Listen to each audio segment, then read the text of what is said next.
The Wyoming wind cut through Aaron Everett's coat as he rode into Los Alamos on the 15th of November, 1883, his horse's breath making white clouds in the frigid air, and he wondered if he had made a terrible mistake leaving the warmth of Texas behind for this bone-chilling territory that seemed determined to freeze a man solid before sunset. Los Alamos sat at the edge of the Medicine Bow Mountains, a town that had sprung up during the railroad expansion and survived on the cattle trade that moved through it every season. Aaron had heard about the ranch work available here from a fellow cowhand in Cheyenne, and with winter coming fast, he needed steady work and a roof over his head more than he needed pride. The town stretched out before him in weathered wood and ambitious dreams, buildings that looked like they were bracing themselves against the mountain winds that swept down through the valley. Smoke rose from chimneys in straight lines before the wind caught it and scattered it across the gray sky. He guided his mare, Rosie, down the main street, taking in the general store, the saloon, the boarding house, and the small church that stood at the far end like a beacon of civilization in the wilderness. His father would have laughed to see him here, so far from the family ranch in San Antonio. But his father had been dead 3 years now, and the ranch had gone to his older brother, leaving Aaron to make his own way in the world at 24 years old. The Fortune's Peak Saloon looked warm, at least from the outside, and Aaron figured it was as good a place as any to start asking about work. He tied Rosie to the hitching post and made sure she had her blanket before heading inside, his spurs jingling softly against the wooden boardwalk. The saloon was half full despite the early afternoon hour, men seeking warmth and whiskey in equal measure. The bartender, a thick-set man with a gray beard, nodded at him as he approached. "Whiskey," Aaron said, his voice rough from the cold ride. "And information if you have got it." "Got plenty of both," the bartender said, pouring a generous measure into a glass. "What kind of information you after? Work. Heard there might be ranch jobs around here." The bartender considered him with shrewd eyes. "Can you handle cattle in winter?" "Been handling cattle since I was tall enough to reach a stirrup. The Sinclair place is hiring. Big spread about 5 miles north. They need hands who will not run off when the snow gets deep." The bartender pushed the whiskey toward him. "Old Thomas Sinclair runs it with his daughter since his sons moved east. Good people, fair wages."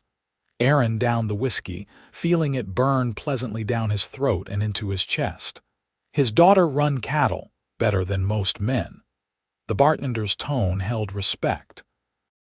"Beatrice Sinclair knows more about ranching than half the old-timers in this valley. Lost her mother young, and her brothers wanted nothing to do with ranch life. She stayed. Been working that land for near 10 years now." Aaron paid for the whiskey and the information with a coin and headed back out into the cold. 5 miles north in this weather would be a challenge, but he had come this far, and he was not about to stop now. He mounted Rosie and turned her toward the mountains, following the road that led out of town and into the open range beyond. The landscape was harsh but beautiful in a way that made his chest tight. The grass had turned golden brown, and the mountains rose up in the distance like ancient guardians, their peaks already white with snow. The wind pushed at him constantly, as if testing his resolve, and he pulled his hat down tighter and kept going. He passed several smaller ranches, their fences sturdy and their barns looking well maintained, until he reached a gate with a sign that read Sinclair Ranch in black letters. The ranch house was large and solid, built to withstand the mountain winters. The barn and outbuildings looked well kept, and he could see cattle in the near pasture, hardy beasts with thick winter coats. A man was mending fence near the barn, and he looked up as Aaron approached. "Help you," the man called out, looking for Thomas Sinclair. "Heard he might have work." Head up to the house. He is in there with the books."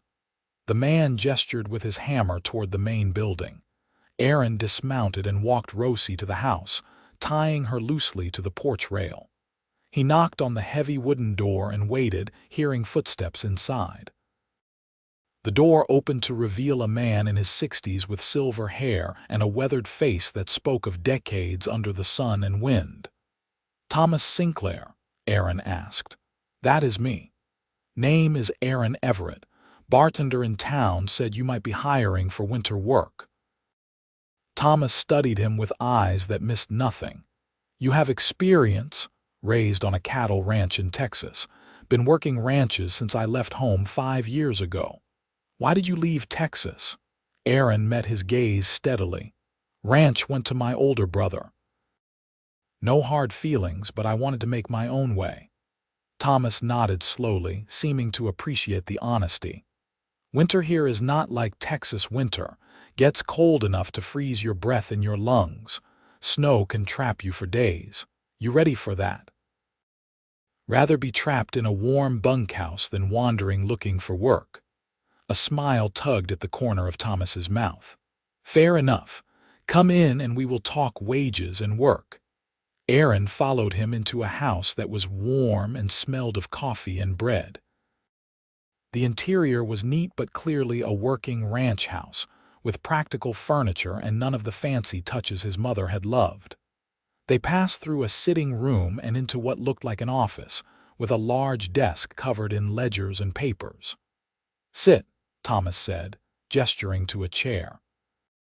He moved around the desk and settled into his own seat with a slight wince that spoke of old injuries.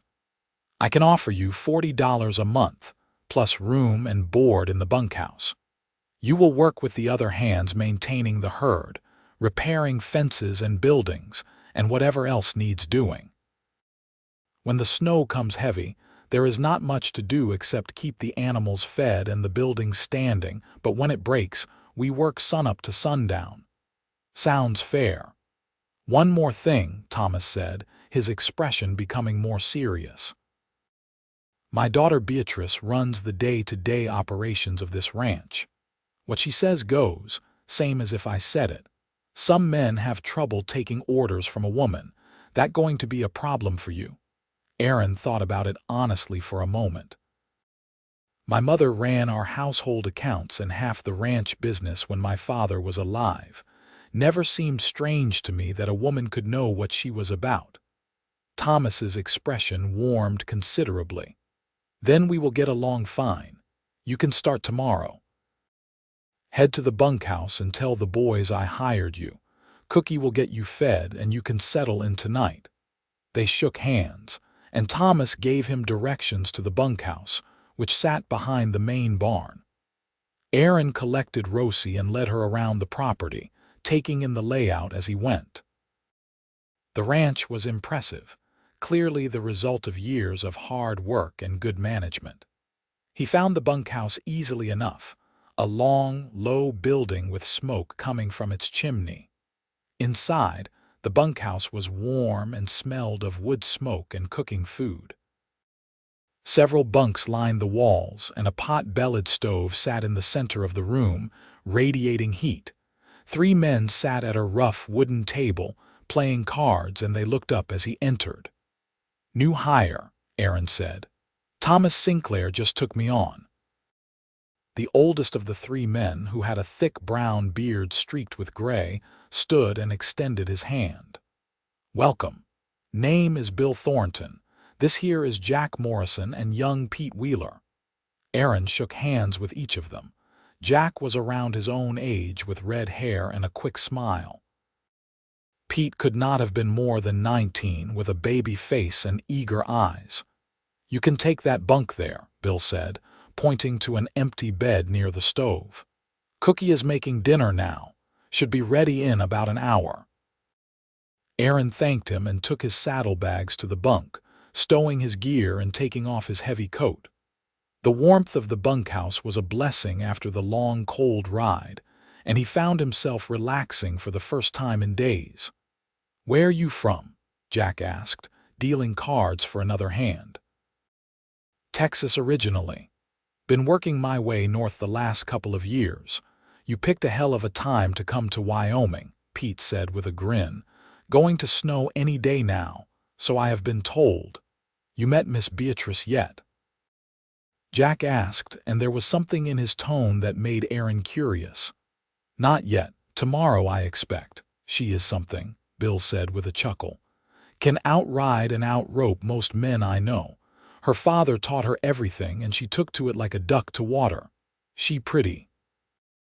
Aaron asked, then immediately regretted the question when all three men looked at him with knowing grins. Pretty as a sunrise, Pete said, but do not get ideas. She is all business when it comes to the ranch. Plenty of men have tried courting her, Jack added. None of them got anywhere. She is married to this place. Aaron nodded, filing the information away. He was here to work, not to court anyone, especially not his boss's daughter. The last thing he needed was complications. Cookie, who turned out to be a lean man in his 50s with sharp eyes and quick hands, called them to dinner. The meal was simple but hearty. Beef stew with potatoes and carrots, fresh bread and strong coffee. Aaron ate gratefully, feeling the warmth and food restore his energy.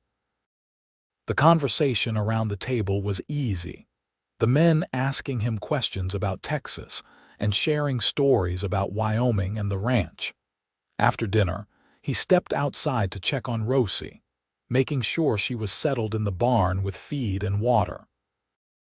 The evening had come on fast, the way it did in late autumn, and the temperature had dropped even further. He could feel the promise of snow in the air, that particular heavy stillness that preceded a storm. Back in the bunkhouse, the men were settling in for the evening. Some were reading by lamplight, others were writing letters, and Pete was carving something from a piece of wood. Aaron lay on his bunk and stared at the ceiling, listening to the wind outside and the crackle of the fire in the stove. He had made the right choice coming here. He could feel it. He woke before dawn to the sound of Bill stoking the fire. The bunkhouse was cold despite the stove, and Aaron dressed quickly, pulling on his warmest clothes. Cookie had coffee ready, and they all drank it standing up, preparing for the day ahead. The sun was just starting to lighten the eastern sky when they headed out to begin morning chores. Aaron was assigned to help Jack check the cattle in the near pastures and make sure the water troughs were not frozen. The work was familiar and satisfying, and he found himself appreciating the quality of the Sinclair herd. These were good cattle, well-fed and healthy, the kind that would survive a hard winter and bring good prices come spring. He was examining a section of fence that needed repair when he heard the sound of hoofbeats approaching.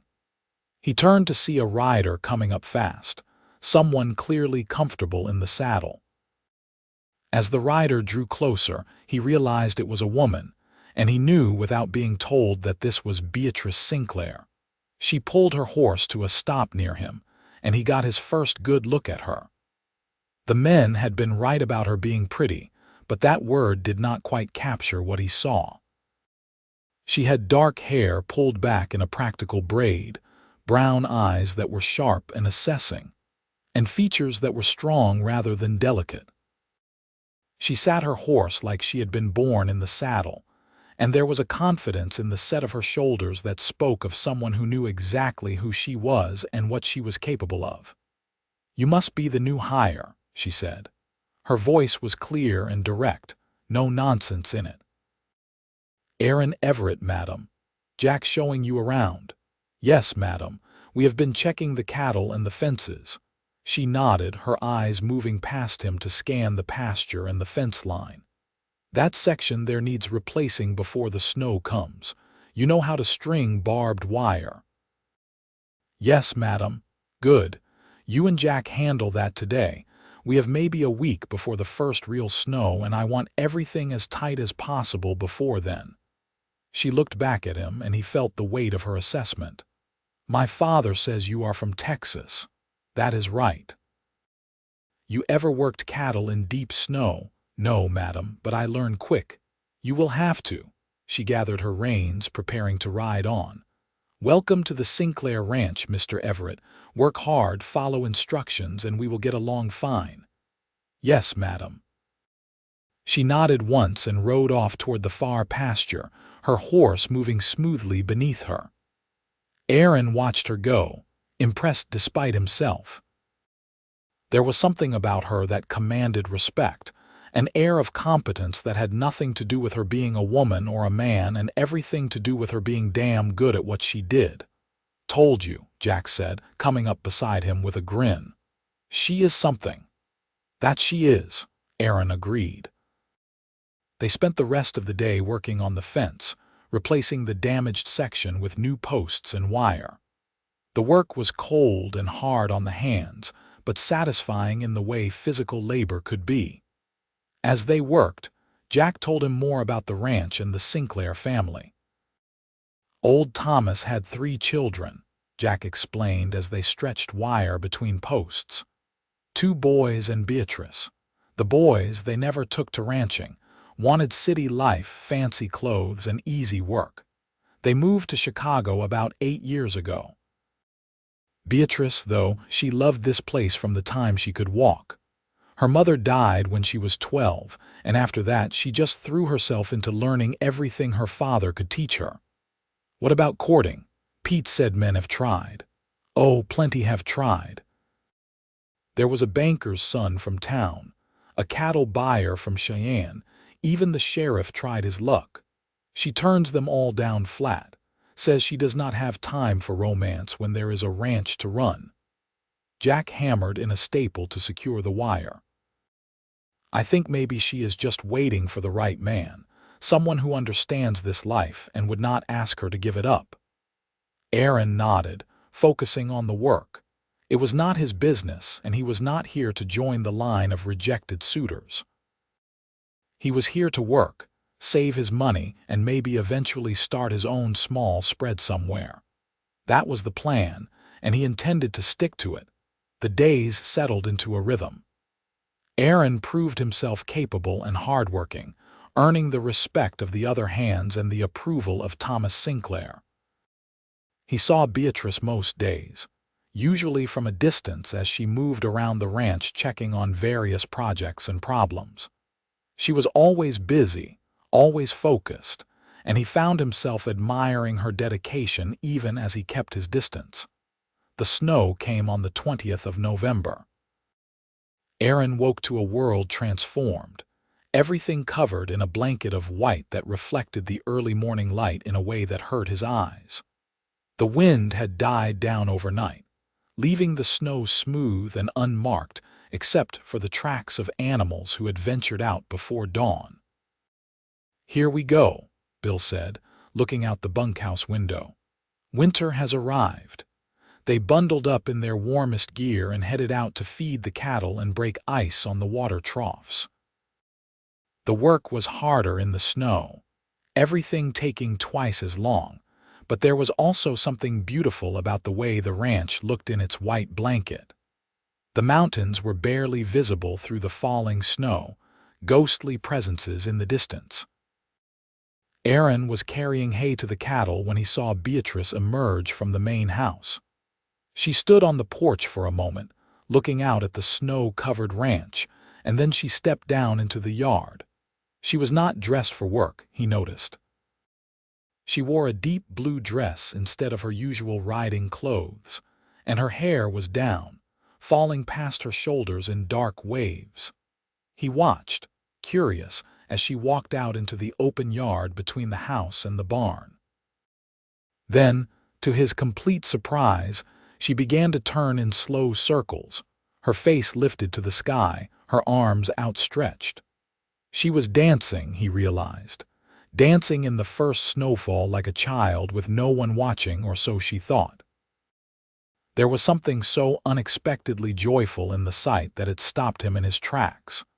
This was a side of Beatrice Sinclair he had never seen, a glimpse of the woman beneath the capable ranch manager. She spun faster, her dress flaring out around her, and he could see she was smiling, really smiling in a way he had never witnessed before. He should have looked away, should have gone back to work and pretended he had not seen this private moment.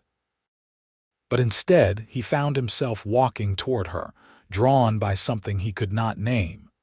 She had not noticed him yet, lost in her own world of snow and movement. When he was close enough that she might hear him, he cleared his throat. She spun toward him, her eyes wide with surprise and something that might have been embarrassment. They stood there in the falling snow, looking at each other, and Aaron made a decision that surprised him as much as it clearly surprised her. He held out his hand. "May I join you?" She stared at him for a long moment, and he thought she might refuse, might order him back to work and never speak of this again. But then, slowly, she smiled and placed her hand in his. They began to dance, there in the snow-covered yard with no music but the wind and the silence of the falling flakes. Aaron was not much of a dancer, had only learned the basics at a few barn dances over the years, but it did not seem to matter. They moved together, finding a rhythm that was theirs alone, spinning and swaying as the snow continued to fall around them. He could feel the warmth of her hand through both their gloves, could see the joy in her eyes that matched something awakening in his own chest. This was unexpected, impossible even, and yet here they were, dancing as if it were the most natural thing in the world. "I did not know you danced," she said, her voice slightly breathless. "I did not know you did either."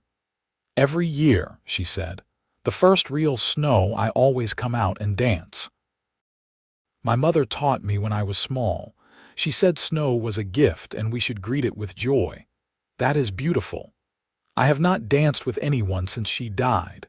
The admission was quiet, almost lost in the snow. "I am honored," Aaron said, and he meant it. They danced through the morning and into the afternoon, neither of them wanting to break the spell. The other ranch hands saw them, of course, and later Aaron would learn that Cookie had kept Thomas Sinclair inside and distracted, giving his daughter this moment without interference. The snow fell steadily, covering their tracks as soon as they made them, creating a world that felt separate from reality. As the day began to fade toward evening, they finally slowed, both of them tired but exhilarated. Beatrice's cheeks were flushed from the cold and the exertion, her eyes brighter than he had ever seen them. "I should go in," she said, but she did not move. "Probably," Aaron agreed, not stepping back. "Mr. Everett, did you know this would happen when you asked to join me?" "I did not know anything," he said honestly. "I just saw you dancing and thought you should not be alone. I have been alone for a long time. Maybe you do not have to be anymore." She looked at him then, really looked at him, and he saw vulnerability in her expression that he suspected few people ever witnessed. "This is complicated. You work for my father. For me, I know people will talk. Let them." She smiled, a small, wondering smile. "You are not like the others who have come calling." "I did not come calling. I came to work. This just happened." "Yes," she said softly, "it just happened." They stood there a moment longer as the snow continued to fall and the light faded from the sky. Then Beatrice squeezed his hand once and let go, stepping back. "I should go. My father will be wondering where I have been." "Will I see you tomorrow? You will see me every day," she said. "I run this ranch, remember. That is not what I meant." She knew what he meant. He could see it in her eyes. "Yes," she said. "You will see me tomorrow." She walked back to the house, her footprints filling with snow behind her, and Aaron stood in the yard watching until she disappeared inside. Then he turned and made his way back to the barn, aware that something fundamental had shifted in his life, though he could not yet name what it was. The other hands said nothing when he returned to finish his chores, though he could feel their curiosity. It was Bill who finally spoke as they were walking back to the bunkhouse for dinner. "That was quite a dance." "Yes, it was. You know what you are getting into, son." Aaron looked at the older man, seeing genuine concern in his weathered face. "No idea whatsoever." Bill laughed. "At least you are honest. Word of advice, though. Miss Beatrice is special. Her father loves her more than this whole ranch. You hurt her, and there is nowhere in Wyoming you could hide." "I have no intention of hurting her." "Intentions do not always matter when hearts get involved. Just be careful, both of you." Aaron nodded, taking the advice to heart. He lay awake that night, listening to the wind outside and thinking about Beatrice, about the way she had looked dancing in the snow, about the feeling of her hand in his. He had not come to Wyoming looking for love. He had not been looking for anything except work and a warm place to spend the winter. But life had a way of surprising you when you least expected it. The next morning dawned clear and brutally cold. The snow had stopped during the night, leaving everything under 6 inches of white.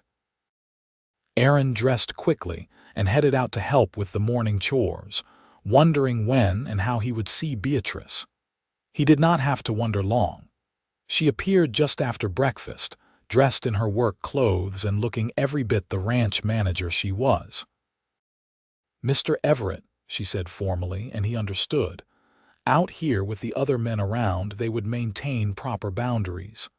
"I need you to ride out to the north pasture and check on the cattle there. Take Jack with you." "Yes, madam."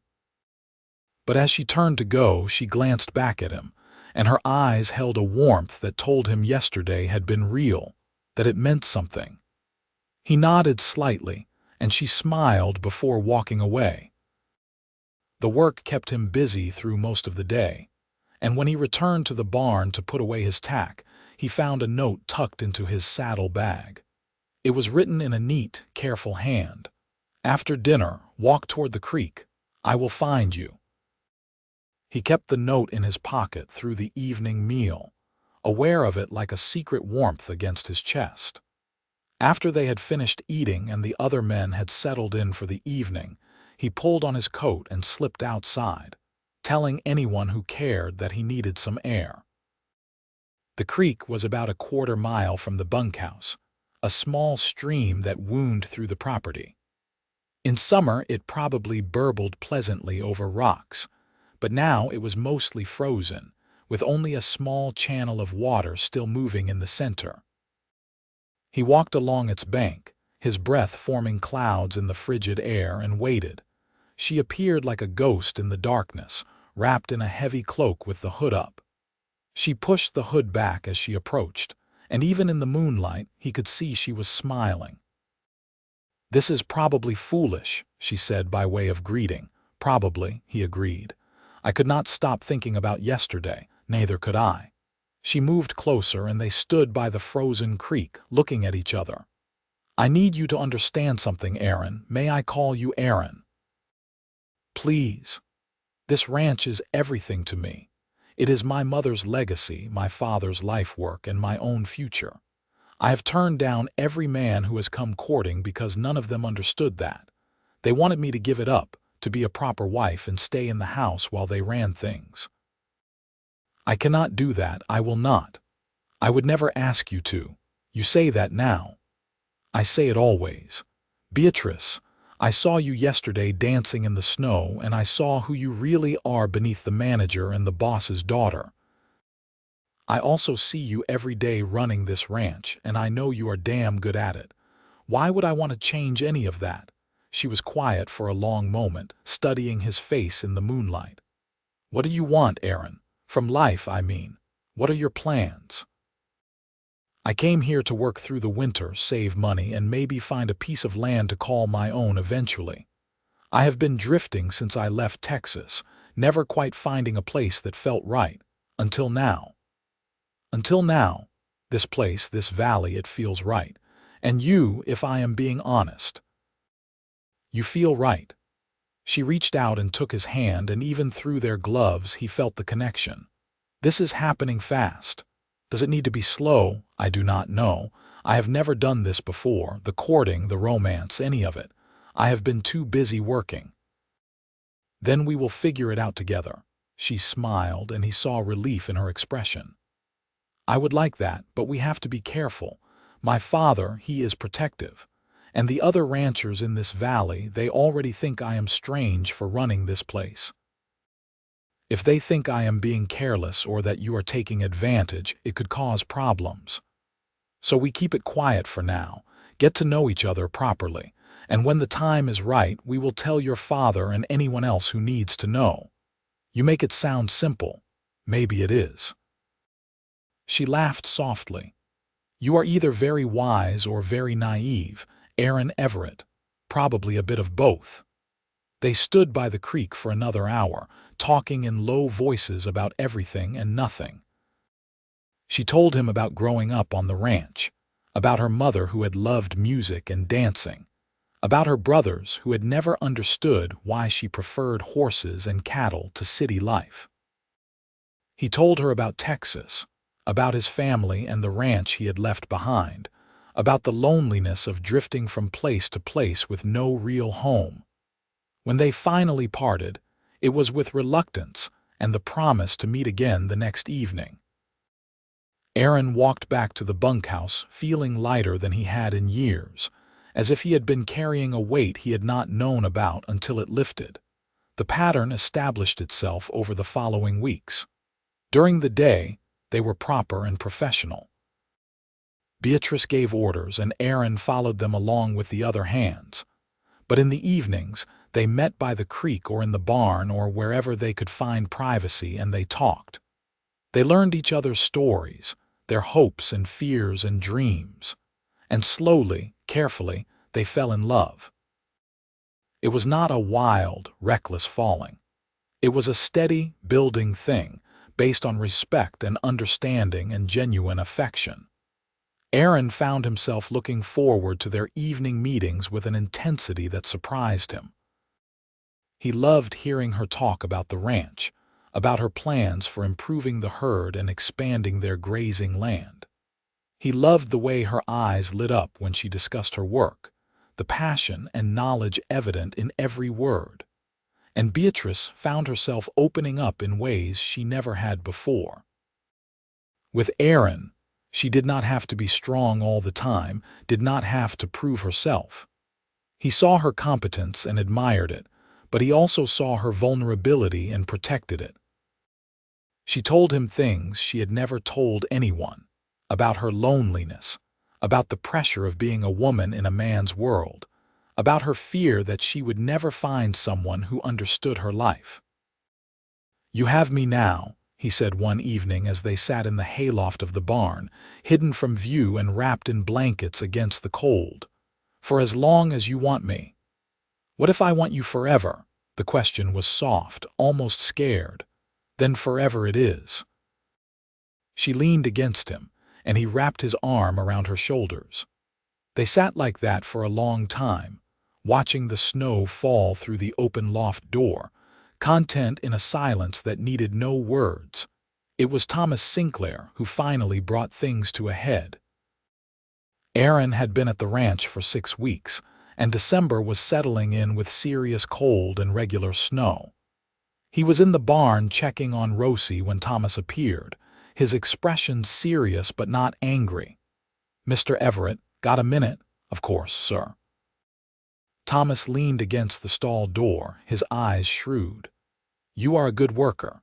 Best I have hired in years, if I am being honest. The men respect you, the work gets done right, and you do not complain about the cold or the hard labor." "Thank you, sir.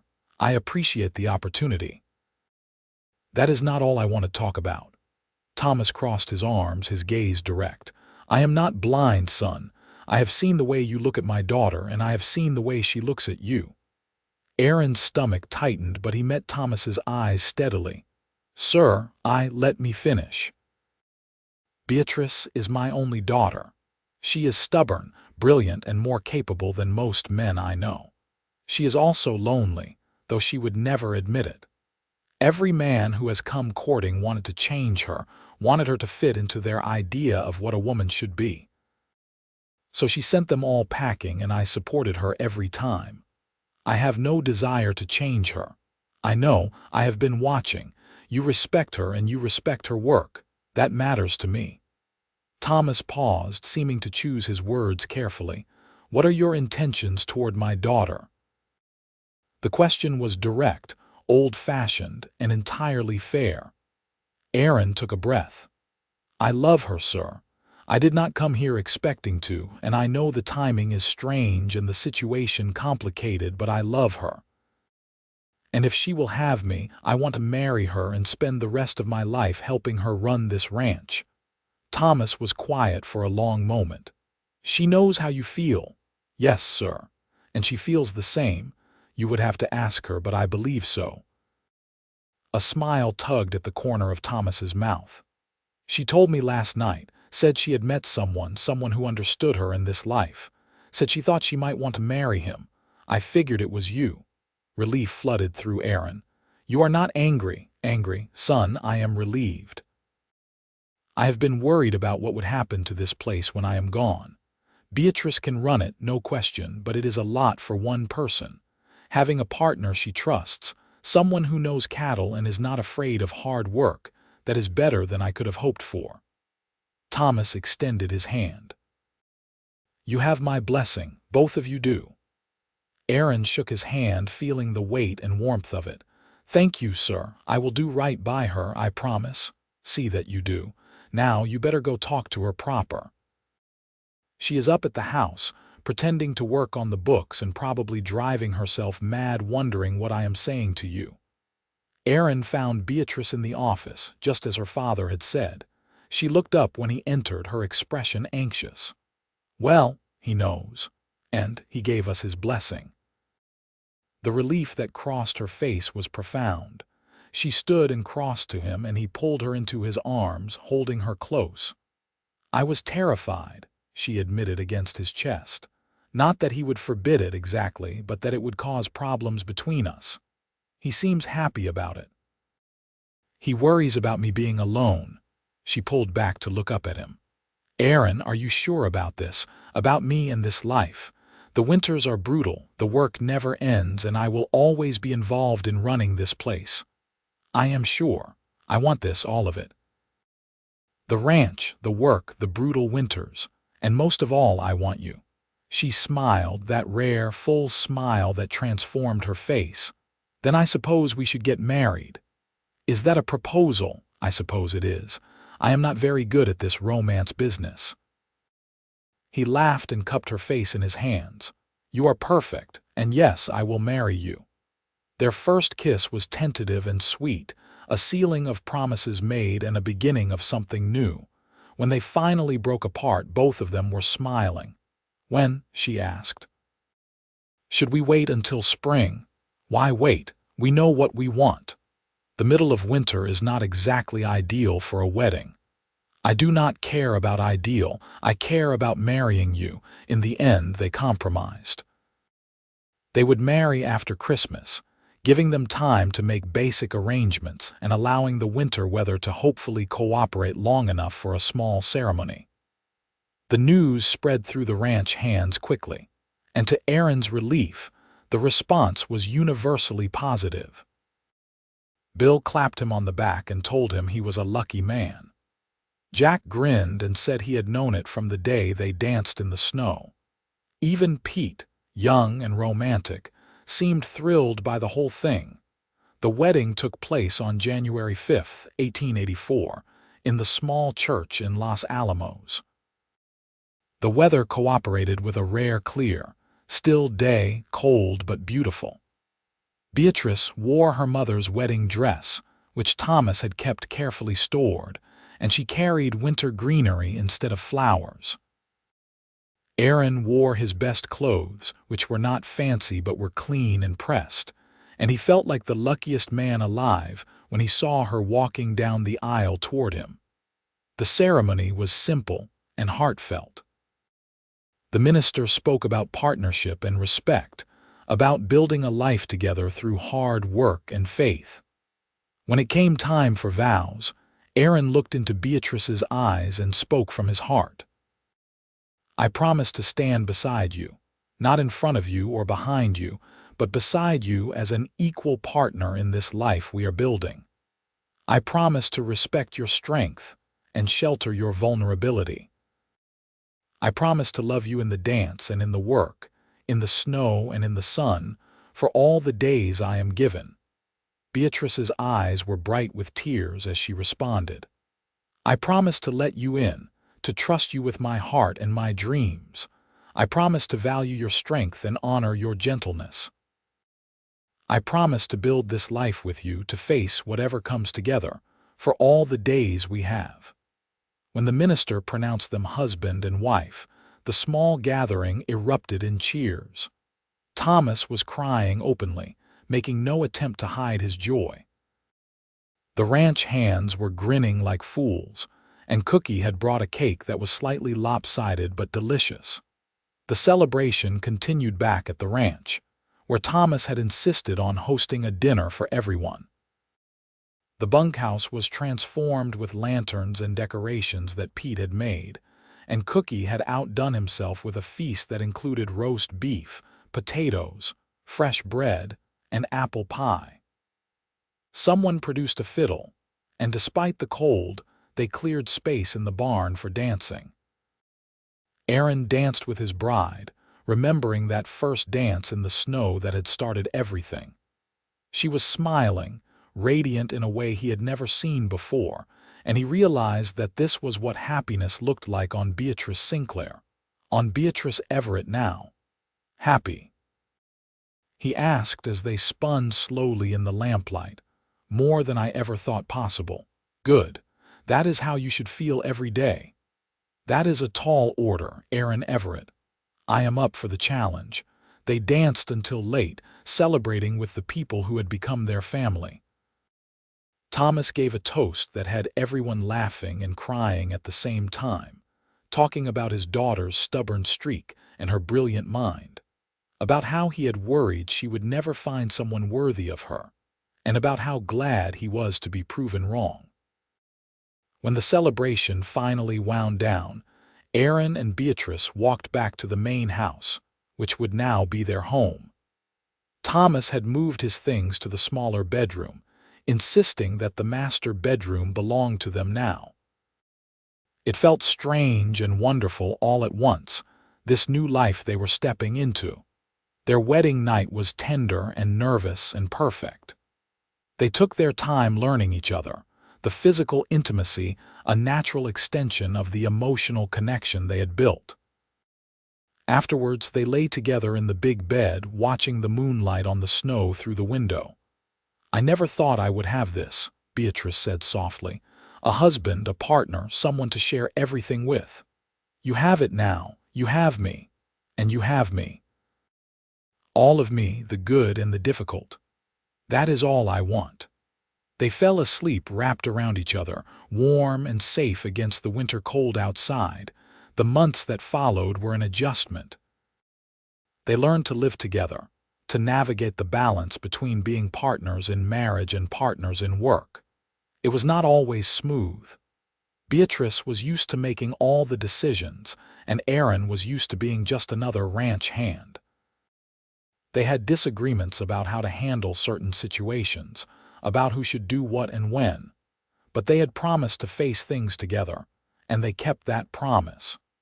When they disagreed, they talked it through until they found a solution they could both accept. When one of them was tired or frustrated, the other offered support. Slowly, they built a rhythm that worked for them, a partnership that was stronger than either of them alone. Spring came late that year, the snow lingering well into April. But when it finally melted, it revealed a ranch that had survived the winter in excellent condition. The cattle were healthy, the buildings sound, and the work of spring began in earnest. Aaron proved himself invaluable during the spring work. His experience with Texas cattle translated well to Wyoming ranching, and his willingness to work alongside Beatrice, rather than trying to take over, earned him the respect of everyone on the ranch. By the time summer arrived, even the other ranchers in the valley who had been skeptical about a woman running a ranch were admitting that the Sinclairs, as they were still called, knew what they were about. It was in early June that Beatrice realized she was pregnant. She had suspected for a few weeks, but had not wanted to say anything until she was certain. When she finally told Aaron, his reaction was everything she had hoped for.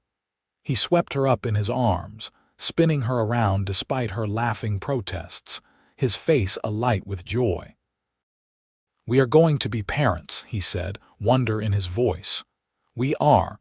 Are you ready for that?" "Not even a little bit. But we will figure it out together." They told Thomas that evening, and the old man's reaction was even more emotional than Aaron's had been. He hugged his daughter with tears streaming down his face, talking about how her mother would have been so happy, how this was the best news he could imagine. He shook Aaron's hand and pulled him into a hug too, welcoming him fully into the family in a way that went beyond words. The pregnancy was not easy. Beatrice struggled with morning sickness that lasted well into the afternoon, and the summer heat made her uncomfortable. But she refused to stop working, insisting that she was perfectly capable of continuing to manage the ranch until the baby came. Aaron worried constantly, but he also knew better than to try to stop her. Instead, he simply made sure she did not overdo it, quietly taking on the more strenuous tasks and keeping a watchful eye on her throughout the day. Their son was born on February 3rd, 1885, during a snowstorm that reminded Aaron of the day he had first arrived in Wyoming. The birth was long and difficult, and there were hours when Aaron feared he might lose both Beatrice and the baby. But she was strong, his wife, stronger than anyone he had ever known. And when their son finally arrived, healthy and squalling with indignation at being born into a cold world, Aaron wept with relief and joy.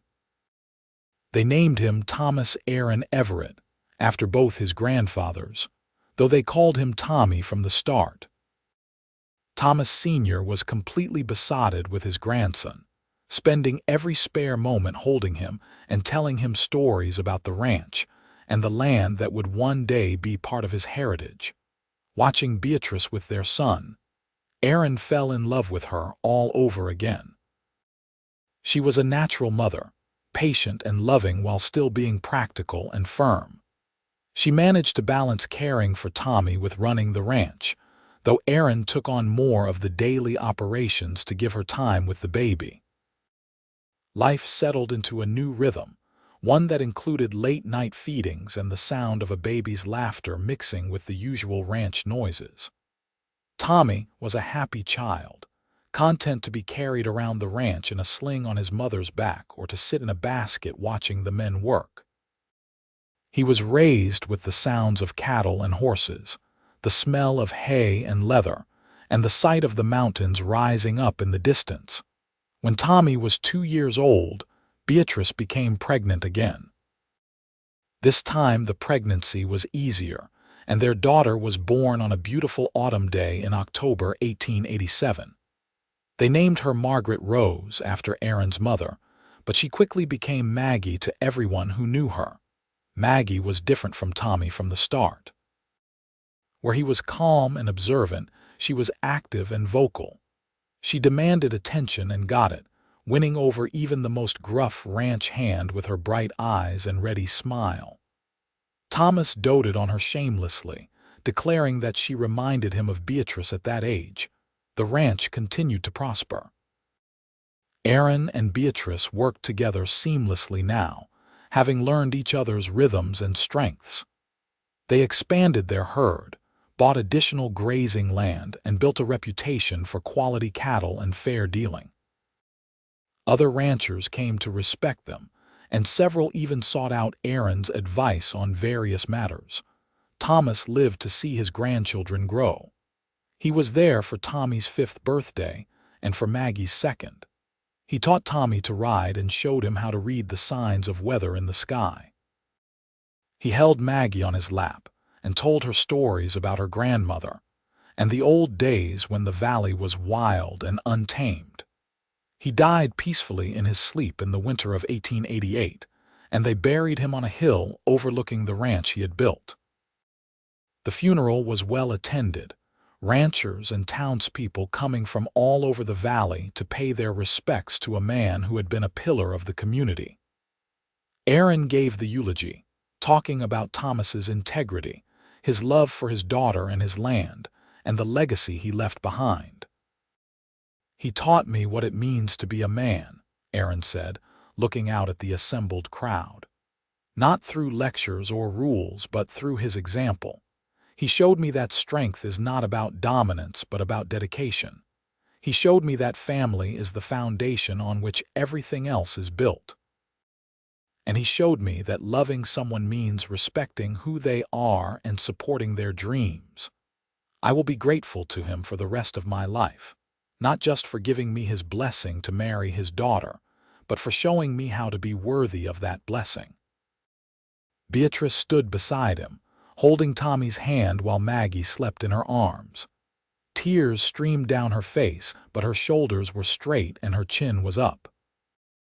She was grieving, but she was also strong, ready to continue the work her father had started and to honor his memory through the life she lived.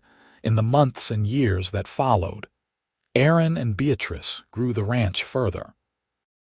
They added more land, improved their breeding program, and became one of the most respected operations in the territory.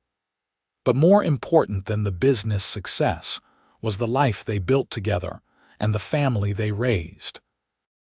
Tommy grew into a thoughtful, capable young man who loved the ranch as much as his mother did.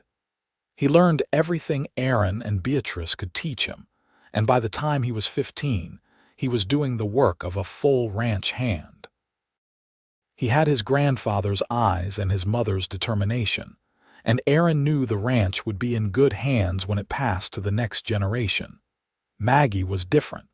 She loved the ranch and the horses especially, but she also loved books and learning.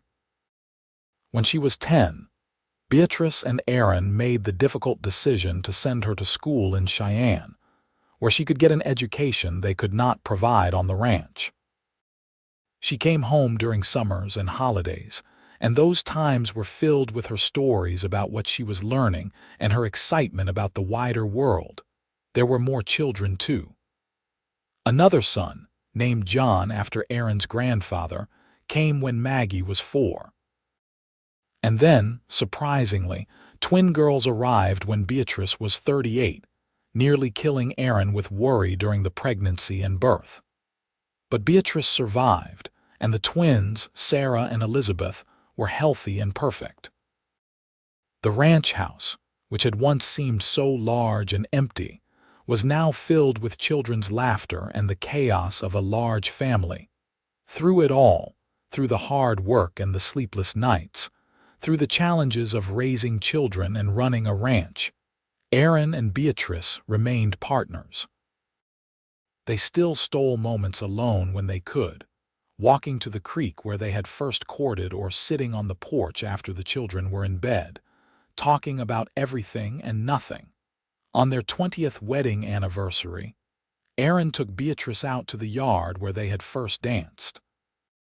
It was November, and the first snow of the season was falling just like it had been all those years ago. "Remember this?" he asked, taking her hand. "How could I forget?" They danced again, older now and worn by 2 decades of hard living, but still moving together with the same ease and connection they had found that first day. The snow fell around them, coating their hair and shoulders, and in that moment, they were not a ranch manager and her partner, not parents with 5 children, not respected members of the community. They were just Aaron and Beatrice, 2 people who had found each other against all odds and built something beautiful together. "Happy?" he asked, the same question he had asked at their wedding. "More than I ever dreamed possible," she answered, the same response she had given then. "You?" "Every single day." They danced until dark, just as they had that first time, lost in each other and the wonder of the life they had created. Their children watched from the windows of the house, smiling at the sight of their parents dancing in the snow. Tommy held baby Elizabeth while John kept Sarah entertained, and Maggie, home from school for the holidays, memorized the scene so she could write about it in her diary later. The years continued to pass. Tommy married a rancher's daughter from a neighboring spread and brought her home to the ranch.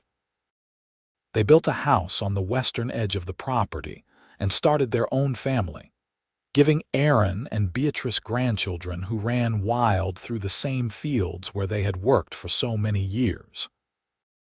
John showed an aptitude for business and took over managing the financial side of the ranch operation, proving that there was more than one way to contribute to the family legacy. Maggie finished school and became a teacher, eventually opening a small school in Los Alamos where she taught the children of ranchers and townspeople alike. She never married, declaring that she was happy with her books and her students, though Aaron suspected she had simply never met anyone who could match her intelligence and spirit. The twins stayed close to home, Sarah marrying a ranch hand who worked for them, and Elizabeth surprising everyone by becoming one of the best horse trainers in the valley. Aaron and Beatrice grew old together, watching their children and grandchildren build their own lives while still remaining part of the ranch that had been the foundation of it all. They handed over more and more of the daily operations to Tommy and John, though Beatrice could never quite stop herself from checking on things and offering advice. On a spring morning in 1920, when Aaron was 61 and Beatrice was 56, they sat together on the porch of the ranch house, watching the sun come up over the mountains. Their hair was gray now, their faces lined with the years of sun and wind and hard work. But when they looked at each other, they still saw the people they had been that day in the snow, young and new and falling in love. "Do you ever regret it?" Beatrice asked. "Staying here, tying yourself to this place and to me?" "Not for a single second. You? Never. You gave me everything I did not know I needed. A partner, a family, a life bigger than just the work. We gave that to each other." She took his hand, and they sat in comfortable silence, watching the ranch wake up around them. Tommy was already out in the barn with his oldest son. Sarah and her husband were driving a wagon toward the north pasture. Smoke was rising from the bunkhouse chimney where the current ranch hands were starting their day. "We built something good here," Aaron said. "We did. Together." "Together," he agreed. They lived many more years, though those years were gentle ones, filled with grandchildren and quiet moments and the satisfaction of seeing their legacy continue. When Aaron finally passed away at the age of 78, surrounded by his family, his last words were for Beatrice. "Thank you for dancing with me." Beatrice lived 5 more years after that, remaining sharp and engaged until the end. She died peacefully in her sleep at 81, in the same bed where she had spent her wedding night with Aaron so many decades before. Her children and grandchildren gathered to remember her, sharing stories of her strength and wisdom, her love for the land and for her family. They buried her next to Aaron on the hill where Thomas was laid to rest, with a headstone that read, "Beatrice Everett, beloved wife, mother, grandmother." She danced through life with grace and strength. The ranch continued, passed down through the generations, each one adding their own chapter to the story while honoring the foundation that Aaron and Beatrice had built. And on the first snow of every season, the tradition continued.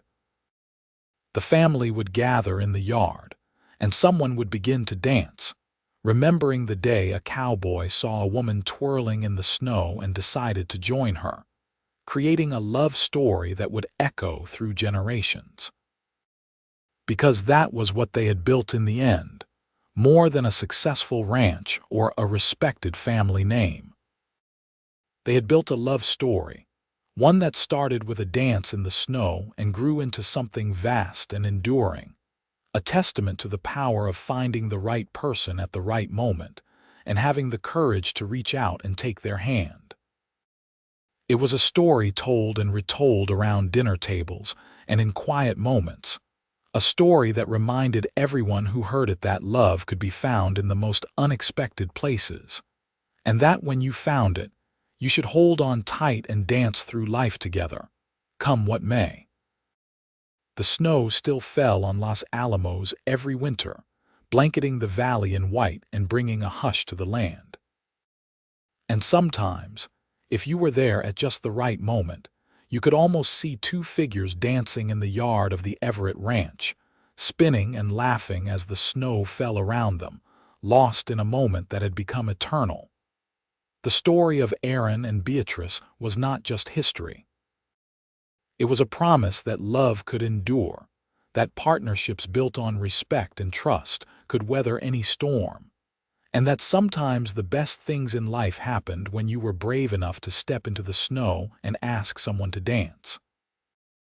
Their great-grandchildren would grow up hearing the stories, learning about the day Grandpa Aaron first came to Wyoming with nothing but a horse and a willingness to work, about how Grandma Beatrice had been dancing in the first snow when he saw her, about how they had danced until dark and fallen in love right there in the ranch yard. The children would ask if it was really true, if people really fell in love that fast, if a single dance could change everything. And the answer was always yes. Because sometimes, when the moment is right and the people are right, everything can change in an instant. Aaron had arrived in Wyoming looking for work and found a home. Beatrice had been dancing alone and found a partner. Together, they had built something that lasted far beyond their own lives, a legacy of love and hard work and family that continued to grow with each passing generation. The ranch thrived under Tommy's management and later under his children's stewardship. The land that Thomas Sinclair had claimed and built upon, that Beatrice had fought to keep and improve, that Aaron had helped expand and strengthen, continued to support the family for decades to come. Through economic depressions and world wars, through droughts and harsh winters, the Everett Ranch endured because it was built on a foundation stronger than just land and cattle. It was built on love and partnership, and the kind of commitment that does not waver when times get hard. In the town of Los Alamos, the story of Aaron and Beatrice became something of a legend. Young couples would ask them for advice in the years before they passed, wanting to know the secret to a long and happy marriage. Aaron would always smile and say it was simple: respect each other, work together, and never forget to dance. Beatrice would add that it helped to find someone who saw you for who you truly were and loved you not despite it but because of it. The church where they were married became a popular place for weddings, with couples hoping that some of the magic of Aaron and Beatrice's love would rub off on their own unions. The minister who married them had long since passed, but the story was preserved in the church records, a simple notation that on January 5, 1884, Aaron Everett and Beatrice Sinclair were joined in holy matrimony, with both parties declaring vows that spoke of partnership and equality, unusual for the time but perfectly suited to the couple speaking them. The valley itself seemed to remember them. The creek where they had courted became known as Everett Creek, and the hill where they were buried was called Everett's Rest. The land they had worked and loved was marked by their presence in ways both tangible and intangible, a testament to the impact two people could have when they worked together toward a common goal. But perhaps the greatest legacy they left was not the land or the ranch or even the family name. It was the example they set of what love could be when it was based on respect and partnership. In a time and place where women were often treated as property or lesser beings, Aaron had seen Beatrice as his equal and treated her as such. And Beatrice, who had been prepared to live her whole life alone rather than compromise who she was, had found in Aaron someone who celebrated her strength rather than trying to diminish it. Their story spread beyond Los Alamos, beyond Wyoming even. Beatrice's old school friends from Cheyenne told it to their own children. Ranch hands who had worked for them carried it to other territories and states. Tommy's wife wrote about them in letters to her family back east. Maggie, who had inherited her mother's strength and her father's gentleness, wrote a book about them late in her life, a memoir that preserved the story for future generations. The book, published in 1935 when Maggie was 48, was called Dancing in the Snow, The True Story of My Parents' Love. It became a local bestseller and was required reading in many Wyoming schools for years afterward. In it, Maggie painted a vivid picture of her parents, not idealizing them but showing them as the real, complicated, wonderful people they had been. She wrote about her mother's stubbornness and her father's quiet strength. She wrote about their arguments and their reconciliations, about the hard times and the good times, about the life they built together through sheer determination and love. Critics of the time praised the book for its honest portrayal of frontier life and its progressive attitude toward women's capabilities. More than that, though, it resonated with readers because it told a love story that felt true, that acknowledged both the romance and the hard work required to make a marriage last. People saw themselves in Aaron and Beatrice, saw their own struggles and triumphs reflected in the pages, and took comfort in the knowledge that love could endure if you were willing to fight for it. As the years rolled on and Wyoming moved from frontier territory to established state, as cars replaced horses and electricity came to even remote ranches, the story of Aaron and Beatrice remained relevant. Because while the trappings of life changed, the fundamental truths about love and partnership remained the same. You needed respect. You needed trust. You needed to be willing to work together and support each other's dreams. These lessons, learned by a cowboy and a ranch woman in the harsh Wyoming winter of 1883, were just as applicable in 1940 or 1950 or beyond. The Everett ranch eventually grew too large for one family to manage alone, and portions of it were sold off to other families over the years.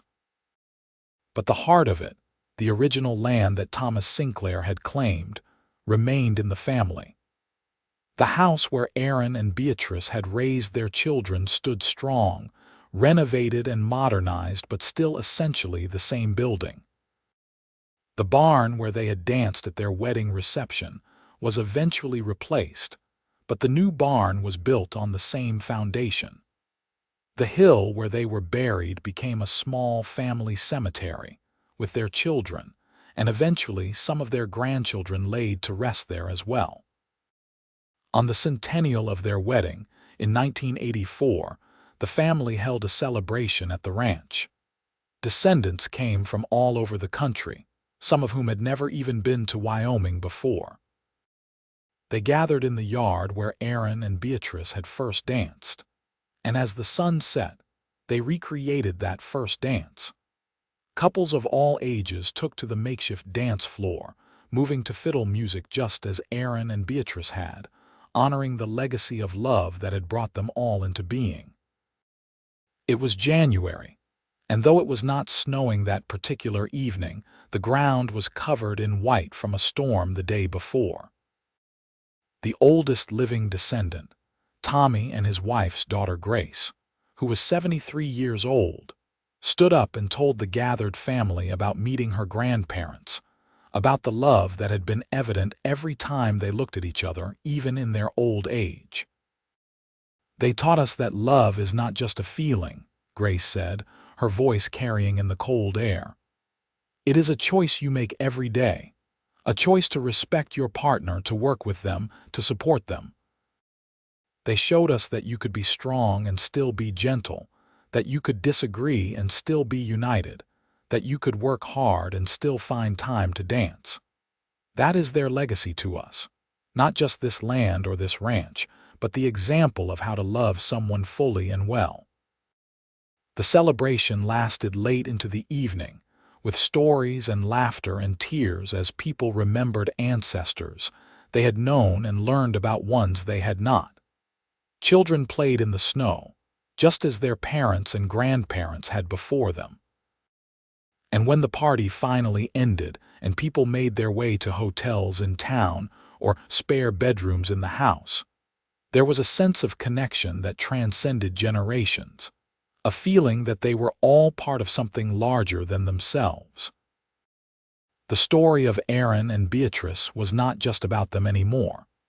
It was about every person who chose to love bravely, who built a partnership based on respect, who danced when life gave them reason to dance.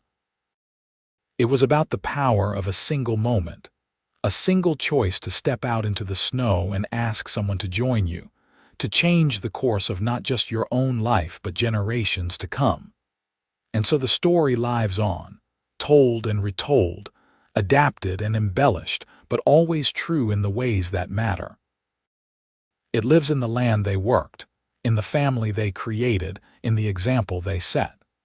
It lives in every couple who chooses to see each other as equals, who works together toward common goals, who remembers to dance even when life gets hard. It lives in the snow that still falls on Los Alamos every winter, blanketing the valley in white and bringing with it the memory of a cowboy and a ranch woman who found love in the unlikeliest of moments and held on to it until death parted them, and perhaps even beyond. Because some loves are too strong to be bound by something as simple as mortality. Some loves echo through time, inspiring others to be brave enough to reach out, to take a hand, to dance in the snow regardless of who might be watching or what tomorrow might bring. Aaron and Beatrice's love was one of those loves. It started with a dance and lasted a lifetime, and in lasting, it created a legacy that would never truly end, as long as there were people willing to believe in the power of love, partnership, and the courage to dance when the first snow falls.